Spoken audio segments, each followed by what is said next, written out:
estimate the solution to 582,205 plus 610,859 by first rounding these two numbers to the nearest 1,000. So we're going to round each of these numbers to the nearest 1,000 and then add them, and that'll give us an estimate to this solution. So let's do each of these numbers. So if we start off with 582,205, 582,205. We want to round to the nearest 1,000. So you go to the thousands place, and you go one place below that. If that's 5 or greater, round up. If it's less than 5, round down. This is less than 5. The 2 here is less than 5.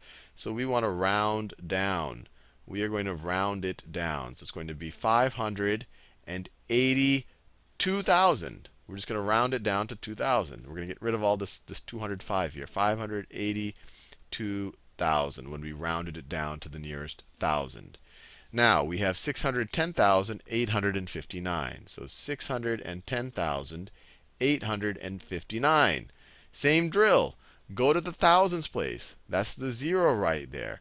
Look one place below the thousands place. This is that 8 right there.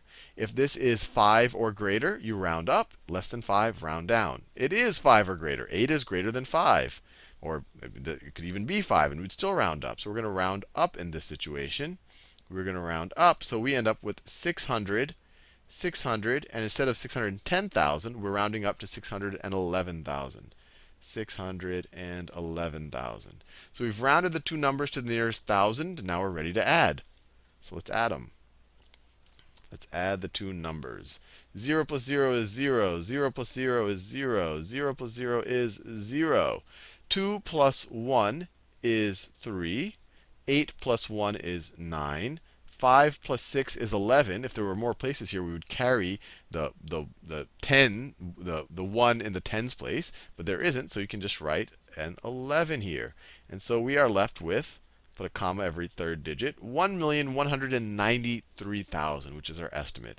And the whole reason why this is useful is if someone were to give these numbers to you and you have to do it in your head, it's hard to add these whole numbers, but you might be able to do 582 plus 611, knowing everything is in thousands. So it allows you to do things in your head a little bit easier when you round, and then you estimate the sum of the rounding.